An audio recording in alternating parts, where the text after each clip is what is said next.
Saudara, di zaman ini kita banyak menggunakan media sosial seperti Instagram, YouTube, maupun Facebook. Dan salah satu cara kita menggunakannya adalah kita membagikan banyak hal tentang kehidupan pribadi kita atau pendapat pribadi kita di sana. Nah, saudara, banyak orang tidak sadar bahwa kalau kehidupan kita diumpamakan seperti sebuah film, maka apa yang kita post di media sosial itu sebetulnya hanya menampilkan satu potongan adegan saja di satu momen. Nah, saudara, ini persis seperti kita menonton sebuah film, kemudian kita screenshot satu momen, lalu kita tampilkan itu. Dan jelas itu tidak mewakili keseluruhan film sama sekali. Nah, saudara, masalahnya adalah orang yang melihatnya seringkali berpikir bahwa satu potongan momen itu mewakili seluruh film. Padahal jelas tidak. Saya pakai contoh begini. Saudara, misalnya saja satu kali kita pergi dengan keluarga kita. Nah, sebetulnya sambil kita pergi, saudara, banyak masalah terjadi. Mungkin ada keributan dengan orang tua, mungkin dengan suami dan istri, atau anak-anak banyak membuat kebandelan dan masalah. Nah, pokoknya suasana kemudian menjadi sangat tidak menyenangkan, bete bagi semua orang. Lalu kemudian kita sampai di depan air mancur, lalu kemudian untuk mencairkan suasana kita berkata, mari kita foto. Lalu semua pasang senyum, lalu kita foto. Dan kita tampilkan itu di media sosial. Maka mungkin komentar yang kemudian berdatangan adalah, wah, ini senang sekali jalan-jalannya. Anak-anaknya lucu sekali, keluarga ini bahagia sekali, dan seterusnya. Padahal apa yang terjadi kita tahu sama sekali tidak seperti itu. Nah, saudara, itulah media sosial. Media sosial, saudara, memang hanya menampilkan potongan-potongan, momen-momen dari hidup kita. Tetapi orang yang melihatnya seringkali mengira itu melukiskan keseluruhan atau paling tidak sebagian besar daripada hidup kita. Saudara, maka betapa pentingnya kita bijak di dalam menggunakan media sosial. Nah, saya kira prinsip yang disampaikan oleh Rasul Paulus di dalam 1 Korintus pasal yang ke-10 itu bisa membantu kita. Yang pertama, apakah ini diperbolehkan? Nah, saudara, di dalam 1 Korintus 10, Rasul Paulus memang sedang bicara soal makanan. Dan dia berkata semua diperbolehkan. Tetapi di dalam hal kita posting sesuatu, saudara, kita perlu bertanya, apakah diperbolehkan? Dan standar kita bukan hanya masalah hukum negara, tetapi juga hukum Tuhan, standar moral Tuhan. Yang kedua, saudara, apakah berguna? Dan yang ketiga, apakah membangun? Karena tidak segala sesuatu berguna dan membangun. Dan untuk apa, saudara, kita menghabiskan waktu kita dan juga waktu orang yang melihat postingan kita itu, kalau itu sebetulnya sama sekali tidak berguna dan tidak membangun. Saudara, maka saya mengusulkan, sebelum kita posting sesuatu, kita perlu bertanya dulu kepada diri kita. Dalam hal apa postingan saya ini berguna dan membangun orang lain? Apakah postingan ini menolong orang misalnya untuk mengevaluasi diri, memikirkan hidup dengan lebih bijak, memberikan informasi yang memang diperlukan, atau mendorong mereka hidup lebih baik di dalam dunia ciptaan Tuhan ini?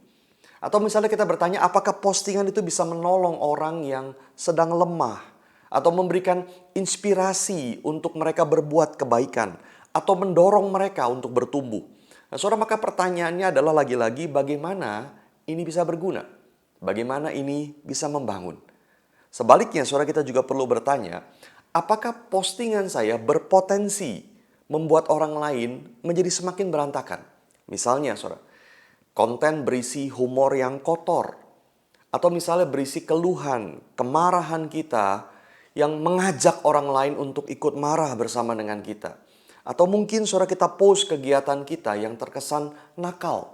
Dan saudara, untuk apa kita post itu? Dan sekali lagi, saudara, karena media sosial hanya menampilkan potongan-potongan, momen-momen yang tidak mewakili keseluruhan, saudara, kita perlu berpikir dengan menampilkan potongan momen itu, dampak apa yang akan dihasilkan. Misalnya, saudara, ya, kita post foto selfie kita, atau kita memakai pakaian seksi, atau foto jalan-jalan kita. Saudara, pikirkan dampak apa yang dihasilkan. Apakah ada gunanya? Apakah membangun? Dan kalau tidak, apalagi kalau itu memberi pengaruh negatif, lalu untuk apa kita post itu? Saudara, pertanyaan yang penting bagi kita sebagai orang Kristen di dalam menggunakan sosial media adalah, what message that I share through this? Pesan atau berita apa yang saya bagikan melalui ini? Karena hidup kita harusnya membawa message, pesan, berita dari Tuhan. Dan itu bukan hanya berarti kita hanya share firman Tuhan, tetapi pesan yang baik, pesan yang membangun, berguna untuk kehidupan di dalam dunia ciptaan Allah ini. Saudara, maka pertanyaan yang juga penting adalah apa motivasi kita ketika kita posting sesuatu?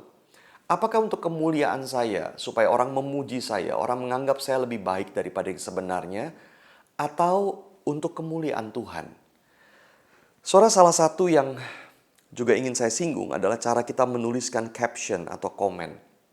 Saya merasa banyak orang Kristen ketika berkomentar, ketika menulis di media sosial, menunjukkan apa yang disebut oleh seorang teolog sebagai the age of outrage, sebuah zaman kemarahan. Karena saudara, terlalu banyak kemarahan yang tidak perlu, nada yang marah, kasar, atau mungkin sindiran dengan tujuan yang disindir marah, atau mungkin sinisme atau sarkasme yang sama sekali tidak berguna dan tidak membangun. Kita marah dan tersinggung, dan kemudian kita ingin tunjukkan itu dengan tulisan kita. Bahkan seringkali saudara dengan tujuan kalau bisa melukai orang lain. Maka saudara, kita perlu betul-betul bertanya, apa motivasi kita ketika menuliskan sesuatu? Lagi-lagi, apakah membangun dan berguna?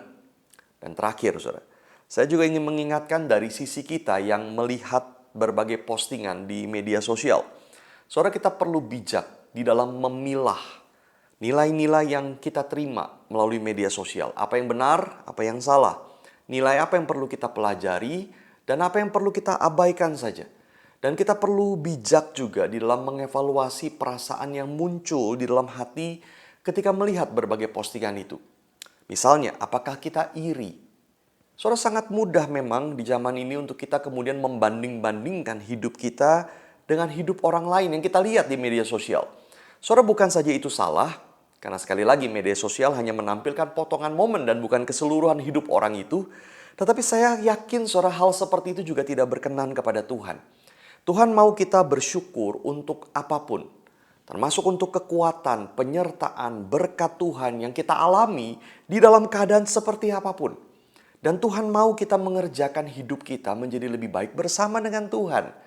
Kalau kita sekedar tidak puas karena membandingkan hidup kita dengan kehidupan orang lain, itu tidak akan membawa kita kemana-mana.